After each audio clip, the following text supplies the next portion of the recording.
السلام علیکم۔ آج کی کہانی کا عنوان ہے آسیب زدہ مکان۔ شکر ہے مکان کی چھت تو نصیب ہوئی۔ اس شہر میں کرائے کا مکان تلاش کرنا بھی ایک آزمائش ہے۔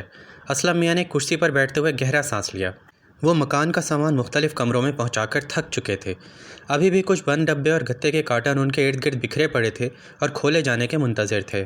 لیجیے چائے پی لیجیے، پھر باقی کام کرتے ہیں۔ ان کی بیگم چائے کی پیالی ہاتھ میں لیے نمودار ہوئیں۔ ہاں بھائی لاؤ، اس کی تو بہت طلب محسوس ہو رہی ہے۔ انہوں نے ہاتھ بڑھا کر پیالی تھام لی۔ کرائے کے مکانوں میں رہنا اور بار بار بدلنا بھی ایک مصیبت ہے، بیگم اسلم نے بھی ایک کرسی پر ڈھیر ہوتے ہوئے کہا۔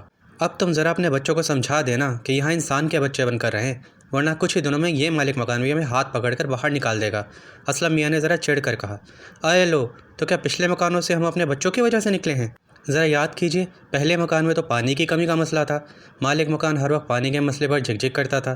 دوسرے مکان کا مالک بہت ہی جھگڑالو اور بدتمیز انسان تھا، اور رہا پچھلا والا مکان تو وہ تو آسیب زدہ تھا، وہاں سے تو نکلنا ہی بہتر تھا، بیگم اسلم کہتی چلی گئیں۔ آسیب زدہ وہ نہیں، آپ کے بچے تھے بیگم صاحبہ، جنہوں نے مکان میں اتنا ادھم مچایا کہ مالک مکان کو ہمیں گھر سے نکالنے کا نوٹس دینا ہی پڑا، اسلم میاں نے چپتے ہوئے لہجے میں کہا۔ خیر آپ تو یہی کہیں گے، مرد کہاں مانتے ہیں ایسی باتوں کو، لیکن مجھے پورا یقین ہے کہ وہ سب آسیب کی کارستانیاں تھیں جو میرے بچوں کے گلے پڑ گئیں اور مالک مکان کو ہمیں نکالنے کا بہانہ مل گیا۔ وہ تو دراصل اس کو زیادہ کرائے پر ایک اور پارٹی مل گئی تھی، اس لیے اس نے یہ بہانہ بنا کر ہمیں چلتا کیا، لیکن میں تو کہتی ہوں کہ اچھا ہی ہوا کہ ہمیں اس آسیب زدہ مکان سے نجات مل گئی، ورنہ آگے چل کے نہ جانے کیا کیا مصیبت اٹھانا پڑتی، بیگم اسلم نے پرزور انداز میں کہا۔ خیر جو بھی ہو، یہ مکان بہرحال بہت اچھا ہے، اور مالک مکان بھی انتہائی شریف اور با اخلاق آدمی معلوم ہوتے ہیں۔ میں نہیں چاہتا کہ ان کو ہم سے کوئی شکایت کا موقع ملے، اور اس مکان کا بھی وہی حشر ہو جو ہمارے بچوں نے پچھلے مکانوں کا کیا تھا۔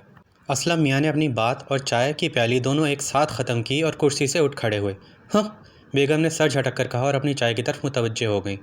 ابھی جاری ہے۔